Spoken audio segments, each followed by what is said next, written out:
নমিত মালহোত্র রামায়ণের রাম রামার টিজার চলে এসছে এবং অলরেডি কন্ট্রোভার্সি আরম্ভ হয়ে গেছে। অডিয়েন্স পোলারাইজ হয়ে গেছে। কারোর এই টিজারটা খুব ভালো লাগছে, কারোর এই টিজারটা একেবারেই ভালো লাগছে না। কেউ কেউ বলছে আদিপুরুষ টু, আবার কেউ কেউ বলছে যে তারা এই সিনেমাটার জন্য এখন ইগারলি তারা ওয়েট করছে। আমার কেমন লাগলো ব্যক্তিগতভাবে, ওরাকেলের লে অফের খবরটা পাওয়ার পর থেকে আমার সকাল থেকেই বেশ কাইন্ড অফ একটা অন্যরকম একটা মুড রয়েছে। তার মধ্যে এটা এলো। রামায়ণ নিয়ে আমার মধ্যে প্রচুর হাইপ রয়েছে। আমি এই সিনেমাটা দেখতে চাই, বড় পর্দায় এনজয় করতে চাই, ঠিক আছে। কিন্তু আমি অলরেডি দেখতে পাচ্ছি যে যথেষ্ট পোলারাইজিং ওপিনিয়ন আসছে। কারুর এই টিজারটা খুব ভালো লাগছে, কারুর এই টিজারটা খুব খারাপ লাগছে। আমি সামহাউ এই দুটোর মধ্যে কোনোটাতেই আমি পড়ছি না। আমি যা এসছে সেটা আমি দেখলাম, দেখে যে আমি পুরো পাগল হয়ে গেছি সেরকম একেবারেই নয়। সব থেকে বেশি যেটা আমার ভালো লেগেছে সেটা হচ্ছে কি ব্যাকগ্রাউন্ড মিউজিক। এবং এই গোটা টিজারটার মধ্যে একটা ম্যান অফ স্টিল মার্ক একটা ব্যাপার আছে। ম্যান অফ স্টিল আমার অত্যন্ত প্রিয় একটা সিনেমা, ওই রকম একটা ভাইব আছে। টিজারটা খুব শান্তভাবে শুরু হয়, খুব ধীরে ধীরে ওয়ার্ল্ড বিল্ডিং হয়, তার মধ্যে কুইক কিছু অ্যাকশনের শট, তারপরে র্যাপিড কাটসের মাধ্যমে ব্যাকগ্রাউন্ড মিউজিক ওপরের দিকে উঠতে থাকে। এবং সেই র্যাপিড কাটসের পরে গিয়ে যেখানে আমরা রামকে অ্যাকশন করতে দেখতে পাই এবং স্পেকটাকেল যা যা সেগুলো আমরা পাই দেখতে, এবং লাস্টে গিয়ে আমরা রাবণের শট দিয়ে কিন্তু শেষ করি, যেখানে আমরা পুষ্পক রথটাকে কিন্তু আমরা পাচ্ছি দেখতে। রাবণের আমরা ব্যাক শট দেখতে পাই, যেটা অত্যন্ত গর্জিয়াস লেগেছে। এই টিজারের মধ্যে বেশ কিছু ফ্রেমিং আছে, যখন আমি ব্রেকডাউন করব তখন আমি বলবো যে ফ্রেমিংগুলো, যে শটের কম্পোজিশন, সেগুলো কিন্তু খুব সুন্দর লাগছে। ওয়াইড অ্যাঙ্গেল অত্যন্ত ভালোভাবে ইউজ করা হয়েছে। আর রাম এই চরিত্রটার যতগুলো শট আছে, সেটা ধনুক নিয়ে হোক, তার লাইফের সব থেকে ইম্পর্ট্যান্ট একটা মুহূর্ত, সেটা তার প্রথম আমরা ফুল অ্যাপিয়ারেন্স বলি, মুকুট টুকুট সমস্ত কিছু পরে অ্যাপিয়ারেন্স বলি, তার অ্যাকশনের কিছু শট, আর একদম যুদ্ধের গ্রাউন্ডে ঠিক দিনের আলো যেখান থেকে আসছে সেটা ঠিক উল্টো দিকে সে দাঁড়িয়ে রয়েছে, আমরা সিলুয়েট একটা শট কিন্তু পাই দেখতে। এবং টপ অ্যাঙ্গেলেও কিছু একটা আমরা শট দেখতে পাই, যেখানে তারা বনবাসে যাচ্ছে, তাদের বনবাসের বেশ কিছু শট কিন্তু রয়েছে, সেগুলো দুর্ধর্ষ।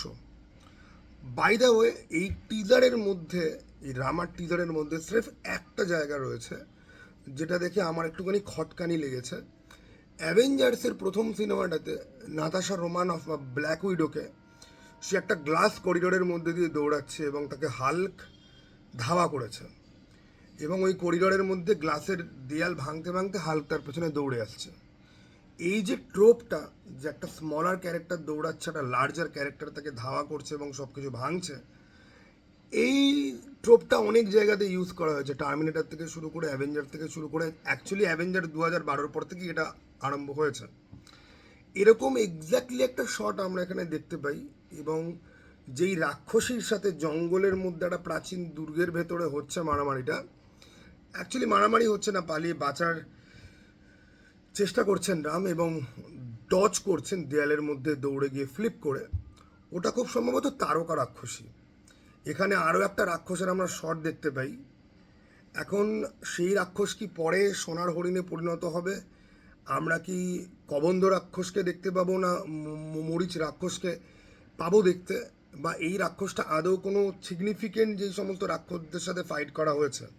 কারণ দেখো, এই সিনেমাটার মধ্যে বেসিক্যালি রামের বনবাসের যে চ্যাপ্টারটা, সেটা কিন্তু থাকতে চলেছে।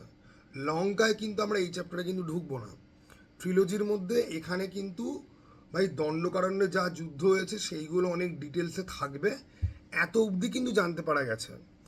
এখন যারা মোটামুটি মাইথোলজির একটুখানি হলো বেসিক যাদের আইডিয়া আছে, আমার খুব বেশি আইডিয়া নেই, শূর্পণখাকে অপমান করার পরে শূর্পণখা কিন্তু একটা আর্মি নিয়ে কিন্তু এসছিল,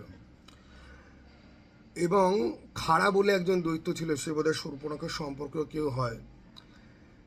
আরও কিছু নাম রয়েছে যেগুলো আমার এই মুহূর্তে দাঁড়িয়ে খেয়াল পড়ছে না।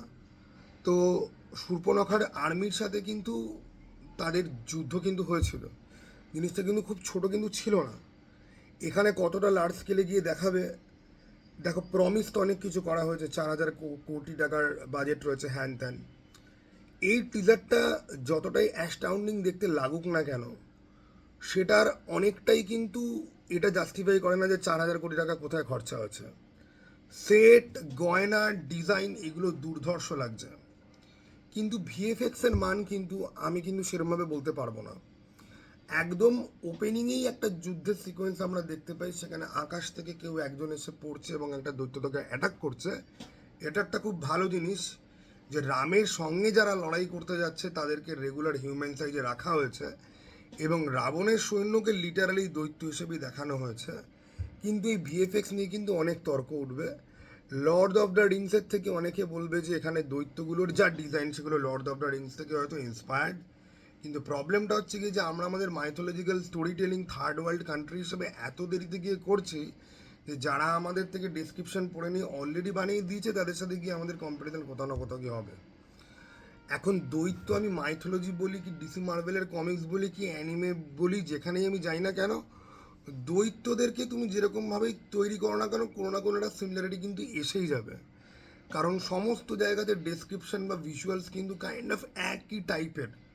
শুধুমাত্র চাইনিজ বা হংকং ফিল্ম ইন্ডাস্ট্রিতে যেই সব ডেমনদেরকে দেখানো হয় তারা আরও বেশি আজব অথবা উদ্ভট টাইপের হয় দেখতে। যারা অ্যানিমে কমিক্স মিন মাঙ্গা যারা পড়েছে বা যারা আহ, আমি গানস ও বলি বা জুজুৎসু কাইজেন টাইপের জিনিসপত্র যারা দেখেছে তারা হয়তো এগ্রি করবে যে ভাই হ্যাঁ, জাপানিজ মনস্টারদেরকে অন্যরকম দেখতে হয়। কিন্তু ওয়েস্টার্ন বা এলোটিয়ারে যেই টাইপের মনস্টার দেখানো হয়েছে আর আমাদের রামায়ণ মহাভারতে যেরকম টাইপের মনস্টারের বর্ণনা দেওয়া আছে অলরেডি, তার মধ্যে কিন্তু ভিজুয়াল সিমিলারিটি কিন্তু থাকবেই। এবারে সমস্ত তর্ক বা সমস্ত একটা পোলারাইজিং যে ওপিনিয়ন যে আমরা যে দেখতে পাচ্ছি সেটা কিন্তু এখান থেকেই কোথাও না কোথাও গিয়ে জেনারেট কিন্তু করছে। অনেকেরই কিন্তু এই মনস্টারদের ডিজাইন কিন্তু ভালো লাগছে না। আর এর আরও একটা বড় কারণ হচ্ছে গিয়ে যে আমরা রিসেন্ট সময় এত এআই মেড ভিডিও দেখে নিয়েছি যে আমাদেরও না কাইন্ড অফ ভিজুয়াল এক্সপেকটেশন নিয়ে একটা কাইন্ড অফ ইভলিউশন আমাদের মধ্যে হয়ে গেছে। আজকাল ভিএফএক্সের আমরা যা কিছুই দেখি না কেন আমরা কনভিন্স হতে পারি না, কারণ এই গুচ্ছের ব্রেন রট টিকটক রিল দেখা অথবা এই এআই ছোটো ছোটো ভিডিও দেখা, আমিও অ্যাডিক্টেড, ঠিক আছে, এআই এর ছোটো ছোটো ভিডিও দেখাতে আমিও অ্যাডিক্টেড। সেখানে গিয়ে আগে কি হতো যে আমরা সিনেমাতে দেখতাম যে ভিএফএক্স, এখন আমরা র্যান্ডম এআই এর মাধ্যমে এত ভিজুয়াল এফেক্টের জিনিসপত্র দেখি। বা ধরো যারা গেম খেলে বা যারা ধরো অ্যানিমেশন ধরো প্রচুর দেখে, ঠিক আছে, আমি যেটা বলতে চাচ্ছি যে আমাদের যে ভিজুয়াল এক্সপিরিয়েন্স এই কারেন্ট সময় হলিউডের ফিল্ম বলি, কমিক্সের বই বলি, অ্যানিমেটেড গেম বলি, অ্যানিমেটেড সিরিজ বলি, যে দেখে দেখে দেখে দেখে আমরা অভ্যস্ত হয়ে গেছি। আমাদের কাছে এখন সব কিছুই কিন্তু পাতি লাগতে আরম্ভ করেছে। এবং তার থেকেও যেটা বড় কথা হচ্ছে যে আমরা এখন ভিএফএক্সে তো একটা লাই, ইট ইজ আ লাই। এখন ভিএফএক্সের ওপরেও আবার আরেক পর্দা লাই হচ্ছে কি এআই, ঠিক আছে। ফলে আমরা কোনটা রিয়েল ভিএফএক্স আর কোনটা এআই ভিএফএক্স সেটা নিয়ে আমরা এখন তর্ক করছি। কারণ হিউম্যান ব্রেন সহজে স্যাটিসফাই কিন্তু হয় না, সে ক্রেভ করে একটা জিনিস এক্সপিরিয়েন্স করলে পরে সে ভাবে যে এটা তার থেকেও বড় গ্র্যান্ডিওর হবে। এই জন্যে বলি যে নমিত মালহোত্রা বা যে কেউ যখন বড় বড় কথা বলে না, তারা যেন বুঝে শুনে হাইপ করতে গিয়ে অডিয়েন্সের এক্সপেকটেশনকে এমন জায়গায় পৌঁছে দিও না যে তুমি যেটা ডেলিভার করছো অডিয়েন্সের ভালোই না লাগে। 4,000 কোটি টাকার ওপরে বাজেট, 500 মিলিয়নের ওপরে বাজেট। এখন 500 মিলিয়নে হলিউডে কী লেভেলের মাল তৈরি হয় আমরা প্রত্যেকে জানি। এটা কি সেই লেভেলের লাগছে না। এই টিজারটা সেভিং গ্রেস কিন্তু যে কটা রিয়েল শট রয়েছে ওইগুলো, আর ব্যাকগ্রাউন্ড মিউজিক, আর গোটা টিজারটার যে পেসিং, যে এডিটিংটা যে পেসিং হয়েছে সেইটা, এই টিজারের মাহাত্ম্য কিন্তু তার ভিএফএক্সের ওপরে কিন্তু দাঁড়িয়ে নেই। হ্যাঁ, ভিএফএক্স কিছু জায়গাতে খুব ভালো, শুরুর শটটা ভাল লাগে, পুষ্পক রথের শটটা ভাল লাগে, জঙ্গলের মধ্যে কিছু দৃশ্য ভাল লাগে, আমার তো প্রথম মনস্টারটাও ভাল লেগেছে। কিন্তু তারকা রাক্ষসীর জায়গাটা যদি গ্লিচ করে, মরুভূমির মধ্যে হেঁটে আসছে ওই জায়গাটা গ্লিচ করে, ঠিক আছে, যারা ডিউন দেখে দেখে মোটামুটি মাথা পচিয়ে ফেলেছে তারা কিন্তু মরুভূমির শটগুলো তাদের ভালো লাগবে না। তারা ওটা দেখেই বলবে ভাই এটা তো পুরো এআই মার্কা হচ্ছে। এবং ভিএফএক্স নিয়ে বাওয়াল কিন্তু শুরু হয়ে গেছে, অনেক লোকেরই ভালো লাগেনি।